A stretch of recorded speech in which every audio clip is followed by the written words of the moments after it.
கடந்த ஆண்டு நிலவின் தென் துருவத்தில் சந்திரயான் 3 விண்கலத்தின் லேண்டரை வெற்றிகரமாக தர இறங்கியது. இஸ்ரோ விஞ்ஞானிகளின் இந்த சாதனையை உலகமே பாராட்டியது. இதன் மூலம் நிலவின் தென் துருவத்தில் கால் பதித்த உலகின் முதல் நாடு என்ற பெருமையை இந்தியா பெற்றது. தமிழகத்தின் பி. வீரமுத்துவேல் தலைமையிலான சந்திரயான் 3 திட்டக்குழுவை பாராட்டும் விதமாக இந்த திட்டத்தில் பங்காற்றிய விஞ்ஞானிகளுக்கு மத்திய அரசு விருது அறிவித்துள்ளது. சந்திரயான் 3 திட்ட விஞ்ஞானிகள், பொறியாளர்கள் என 33 பேருக்கு ராஷ்டிரிய விக்யான் புரஸ்கார் விருதுக்கான அறிவிப்பை மத்திய அரசு வெளியிட்டுள்ளது. சென்னையில் செய்தியாளர்களை சந்தித்து பேசிய பாஜக மாநில தலைவர் அண்ணாமலை, சொத்து குவிப்பு வழக்கில் உயர்நீதிமன்றம் 2 அமைச்சர்களுக்கு தீர்ப்பளித்தது வரவேற்கிறேன். தாமதமாக இந்த தீர்ப்பு வந்திருந்தாலும் வேகமாக இறுதி தீர்ப்பு வர வேண்டும். அமைச்சர்கள் KKSSR, தங்கம் தென்னரசு இந்த வழக்கில் உள்ளனர். உச்சநீதிமன்றத்திற்கு மேல்முறையீடு போனாலும் தவறு செய்தவர்கள், பொதுமக்களின் பணத்தை கொள்ளையடித்தவர்கள் மறுபடியும் இதே தீர்ப்பு வர வேண்டும் என்பதுதான் எங்களது நோக்கம்.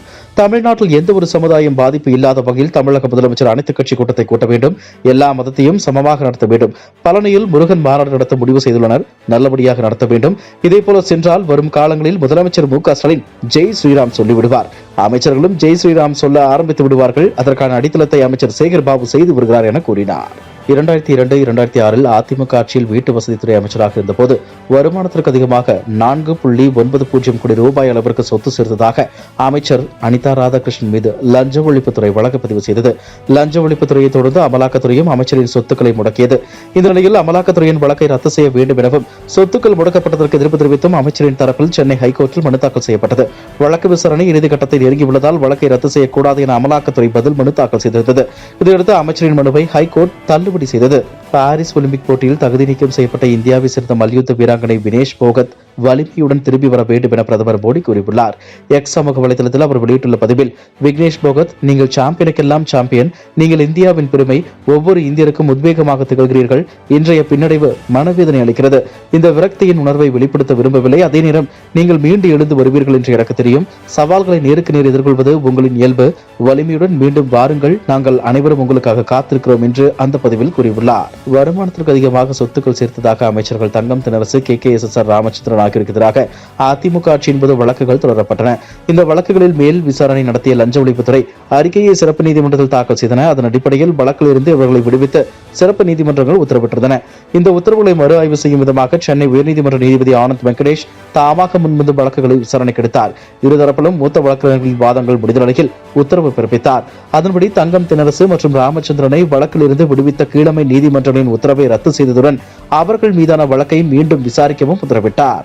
அதிமுக MLAக்கள் திமுகவில் இணைய தயாராக இருப்பதாக சபாநாயகர் அப்பாவு கூறியிருந்தார்.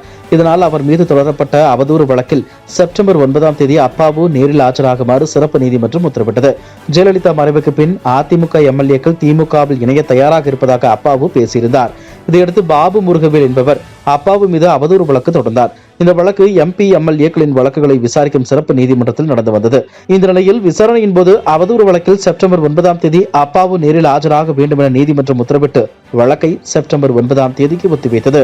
பகுஜன் சமாஜ் மாநில தலைவர் ஆம்ஸ்ட்ராங் கொலை வழக்கில் கைதான காங்கிரஸ் நிர்வாகி அஸ்வத் தாமனை போலீசார் கைது செய்தனர். ஆம்ஸ்ட்ராங் கடந்த மாதம் 5 மர்ம கும்பலால் வெட்டி படுகொலை செய்யப்பட்டார். இந்த சம்பவம் தொடர்பாக ஆற்காடு சுரேஷின் தம்பி பொன்னை பாலு மற்றும் சில கட்சிகளின் நிர்வாகிகள் உட்பட 21 பேரை போலீசார் கைது செய்தனர். இந்த சம்பவத்தில் சிறையில் இருக்கும் ரவுடியான நாகேந்திரனின் மகனும் இளைஞர் காங்கிரஸ் முதன்மை பொதுச் செயலராக இருந்த வழக்கறிஞர் அஸ்வத் தாமன் என்பவரை விசாரணைக்கு பிறகு போலீசார் கைது செய்தனர். ஆம்ஸ்ட்ராங் இறந்த 16வது நாளில் நினைவேந்தல் போஸ்டரை அஸ்வத் தாமன் ஒட்டியிருந்தது குறிப்பிடத்தக்கது. கைது செய்யப்பட்டதை தொடர்ந்து அஸ்வத் தாமனை கட்சியிலிருந்து நீக்கி மாநில இளைஞர் காங்கிரஸ் தலைவர் உத்தரவிட்டுள்ளார். இதுபோன்ற செய்திகளை மேலும் தெரிந்து கொள்ள எங்களது YouTube, Facebook மற்றும் Twitter ஆப்களை சப்ஸ்கிரைப் செய்யவும்.